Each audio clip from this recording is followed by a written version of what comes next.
Bonjour et bienvenue dans ce nouvel épisode d'Alice te parle. Aujourd'hui, on va parler consentement. Mais pas du consentement comme on l'entend partout. Pas juste dire oui ou dire non. On va parler du consentement dans un contexte particulier. Un contexte qui fascine, qui intrigue et qui est souvent mal compris, le BDSM. Et surtout, on va parler de quelque chose dont on parle très peu. Le consentement des bottoms, mais aussi le consentement des tops. Parce que non, le consentement ne va pas dans un seul sens. Et parfois, la personne qui semble avoir le pouvoir est aussi celle qui porte une pression invisible. Alors aujourd'hui, je vais t'emmener dans une exploration simple, accessible, sans jugement et profondément respectueuse des dynamiques réelles.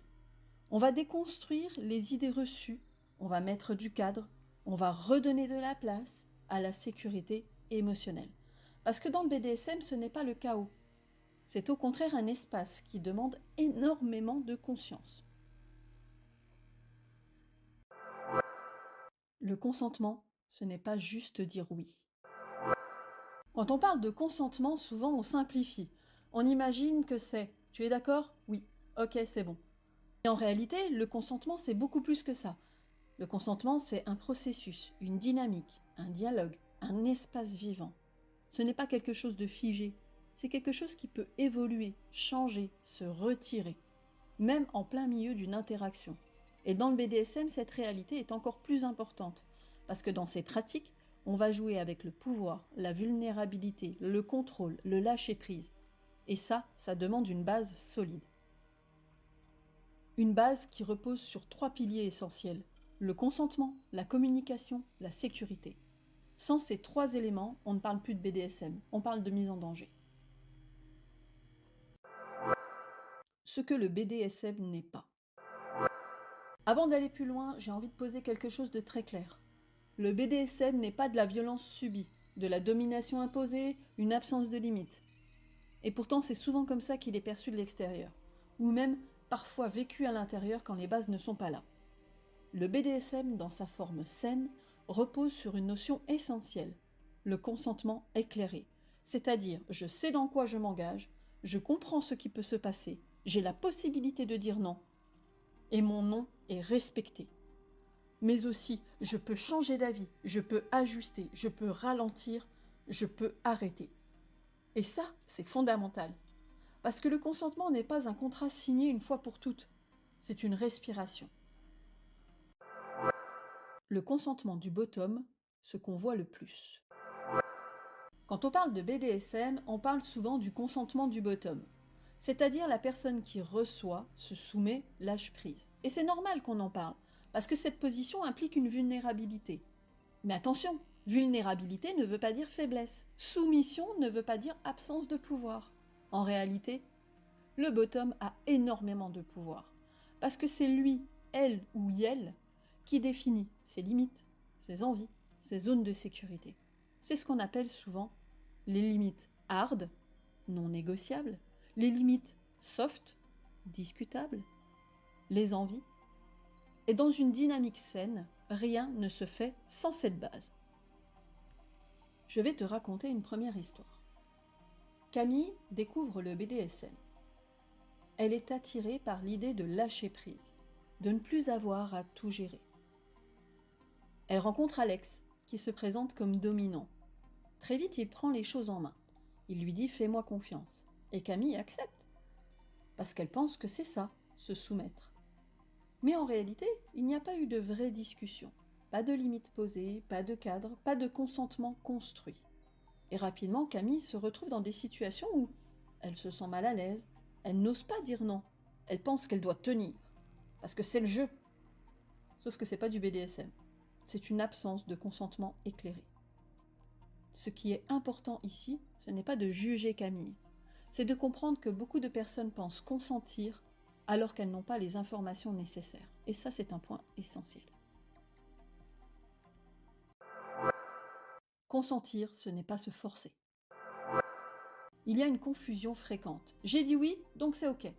Mais non, dire oui ne suffit pas, parce que parfois on dit oui pour faire plaisir, pour ne pas perdre l'autre, pour correspondre à une image, pour éviter un conflit. Et ça, ce n'est pas un consentement libre, c'est un consentement sous pression. Dans le BDSM, cette nuance est cruciale, parce que le cadre peut amplifier certaines dynamiques. Désir de plaire, besoin d'être validé, peur d'être rejeté.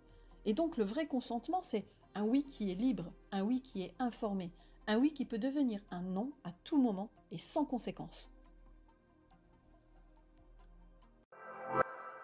Le safe word, un outil, pas une garantie. On parle souvent du safe word, ce mot de sécurité qui permet d'arrêter une scène. Et oui, c'est un outil très important, mais attention, le safe word ne remplace pas le consentement. Le safe word ne protège pas de tout. Pourquoi? Parce que pour utiliser un safe word, il faut oser, être en capacité de parler, ne pas être figé et ne pas être dissocié. Et ça, ce n'est pas toujours le cas. Donc le safe word, c'est un filet de sécurité. Mais la vraie sécurité, elle se construit avant. Le consentement du top, le grand oublié. Et maintenant, on arrive à quelque chose de fondamental. Le consentement du top. Parce que souvent, on imagine que le top décide, impose, dirige. Et donc, qu'il n'a pas besoin de consentir. Mais en réalité, c'est complètement faux.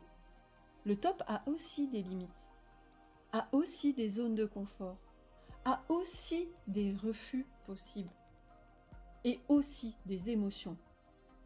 Mais surtout, il peut ressentir une pression énorme, une pression implicite. Je vais te raconter une deuxième histoire. Julien est dominant. Il rencontre Sarah qui lui dit « Je veux me soumettre à toi ». Sur le papier, ça semble simple. Mais en réalité, Julien ressent une pression. Parce que derrière cette demande, il y a une attente. Et il se dit « Si je refuse, elle va partir. Si je ne suis pas à la hauteur, elle va être déçue. » Alors il accepte. Même sur des pratiques qui ne le mettent pas totalement à l'aise. Et petit à petit, il commence à se sentir tendu, stressé, dépassé. Mais il continue parce qu'il pense que c'est son rôle. Et là encore, ce n'est pas du BDSM sain, parce que le consentement du top n'est pas respecté. La pression invisible du top. Ce qu'on oublie souvent, c'est que le top porte une responsabilité. Et cette responsabilité peut devenir une pression, être à la hauteur, ne pas décevoir, savoir gérer, ne pas faillir. Et parfois, le top devient prisonnier de son rôle, alors que le BDSM, justement, n'est pas un rôle figé. C'est une co-construction. Le consentement du top, c'est le droit de dire non, le droit de ne pas vouloir certaines pratiques, le droit de ne pas être prêt, le droit de changer d'avis. Et ça, c'est essentiel. Le BDSM, ce n'est pas une performance. Il y a une idée qui circule beaucoup. Le top doit savoir faire, doit maîtriser, doit impressionner. Mais non. Le BDSM, c'est pas une performance. C'est une relation. Et dans une relation, les deux personnes comptent, les deux consentent et les deux ont des limites. Dans la seconde partie de cet épisode, on va aller encore plus loin.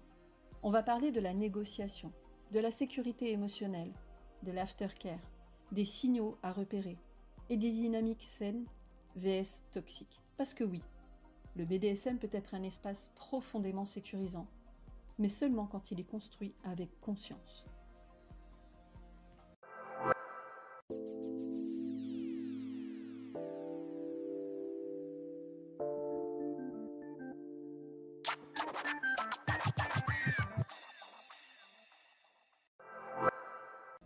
Je te retrouve tout de suite pour la suite de cet épisode. On a vu que le consentement dans le BDSM ne concerne pas seulement le bottom mais aussi le top. Que dire oui ne suffit pas. Que le consentement est un processus vivant et qu'il peut y avoir des pressions invisibles des deux côtés. Maintenant, on va aller encore plus loin. Parce que le consentement seul ne suffit pas. Il y a quelque chose qui fait toute la différence entre une pratique risquée et une pratique sécurisée, c'est le cadre. La négociation, l'espace oublié. Dans un BDSM sain, il y a un moment essentiel, un moment que beaucoup de personnes sautent ou bâclent, la négociation. La négociation, c'est pas un détail, c'est le cœur de la sécurité. C'est le moment où on va poser les envies, les limites, les peurs, les besoins, les attentes et surtout le rythme. Mais attention, la négociation, ce n'est pas un interrogatoire. Ce n'est pas une checklist froide. C'est un espace d'échange. Un espace où on peut dire « voilà ce que j'ai envie d'explorer, voilà ce qui me fait peur, voilà ce que je ne veux absolument pas ». Et dans cet espace, le top et le bottom ont leur place. Pas plus l'un que l'autre. Je vais te raconter une troisième histoire. Lina et Maya se rencontrent. Elles sont attirées l'une par l'autre, et toutes les deux intéressées par le BDSM. Mais contrairement aux deux histoires précédentes, elles prennent le temps. Elles parlent, beaucoup. Lina dit « j'ai envie de lâcher prise, mais j'ai peur de perdre le contrôle ». Maya répond « moi j'aime guider, mais j'ai besoin de me sentir en sécurité émotionnelle aussi ». Elles discutent de leurs limites, leurs expériences, leurs déclencheurs, leurs attentes. Et surtout, elles se donnent le droit de dire « je ne sais pas encore, je ne suis pas prête, on peut y aller doucement ». Et leur première expérience se passe dans un cadre clair, respectueux, évolutif. Ce qui fait la différence ici, ce n'est pas la technique, c'est la qualité de la communication. La sécurité émotionnelle. On parle souvent de sécurité physique, mais on oublie quelque chose d'essentiel, la sécurité émotionnelle. Parce que le BDSM, ça peut venir toucher des endroits très profonds, la confiance, l'abandon, la peur, le contrôle, l'histoire personnelle. Et sans sécurité émotionnelle, le risque, ce n'est pas juste de ne pas aimer, c'est de se sentir envahi, blessé, perdu ou même dissocié. La sécurité émotionnelle, c'est savoir qu'on peut dire stop, savoir qu'on sera respecté, savoir qu'on ne sera pas jugé, savoir qu'on ne sera pas abandonné après. Et ça concerne autant le bottom que le top. L'aftercare, ce qui se passe après. Il y a un moment dont on parle de plus en plus, mais qui reste encore mal compris. L'aftercare. L'aftercare, c'est ce qui se passe après une scène. Et c'est essentiel. Parce que, après une expérience intense, le corps et le système nerveux peuvent réagir. Il peut y avoir une descente émotionnelle, de la fatigue, de la vulnérabilité, du doute. Et l'aftercare, c'est prendre soin, rassurer, contenir, reconnecter. Mais attention, encore une fois, l'aftercare concerne les deux. Le bottom peut en avoir besoin, mais le top aussi. Parce que donner, guider, contenir, ça demande de l'énergie. Et ça peut laisser une trace émotionnelle. Les signaux à écouter. Il y a des signes qui indiquent que quelque chose n'est pas OK. Et ces signes, il est important de les connaître. Du côté du bottom, la difficulté à dire non, la sensation de subir, un malaise persistant, une confusion, une culpabilité. Du côté du top, la pression à accepter, la peur de décevoir, le dépassement de ses propres limites, la fatigue émotionnelle, la perte de plaisir. Et dans les deux cas, ce sont des signaux à écouter, pas à ignorer. BDSM sain vs BDSM déséquilibré. Le BDSM sain n'est pas parfait, maîtrisé à 100% sans erreur. C'est un espace où on peut ajuster, où on peut parler, où on peut dire non, où le consentement circule. Un BDSM déséquilibré, en revanche, c'est une absence de dialogue, une pression implicite, des limites floues, une difficulté à refuser, un déséquilibre de pouvoir non consenti. Et la différence, elle ne se voit pas toujours de l'extérieur, mais elle se ressent. Le consentement, c'est un chemin. Ce que j'ai envie de te dire aujourd'hui, c'est que le consentement n'est pas un niveau à atteindre, c'est un chemin. On apprend, on ajuste, on se découvre. Et dans le BDSM, c'est encore plus vrai. Parce que c'est un espace qui demande de la conscience, de la communication, de l'écoute, de la responsabilité. Et surtout, de l'humanité. Alors, si je devais résumer cet épisode, je dirais ceci. Le consentement ne va jamais dans un seul sens. Le bottom consent, le top consent aussi. Et les deux ont le droit de dire non sans conséquence. Le BDSM n'est pas une prise de pouvoir, c'est une co-création, un espace où chacun existe. Et comme toujours, chaque histoire est unique, chaque personne a son vécu, ses limites, son rythme. Et ce qu'on a vu aujourd'hui, ce sont des dynamiques générales. Si tu ressens le besoin d'explorer ta situation personnelle, cela peut aussi se faire en consultation au studio Fleur de Lune en présentiel à Héricourt ou en visio depuis partout dans le monde. Merci d'avoir écouté cet épisode des Murmures de Fleur de Lune et je te dis à très bientôt pour un nouvel épisode d'Alice te parle. Prends soin de toi et de ce qui vit en toi.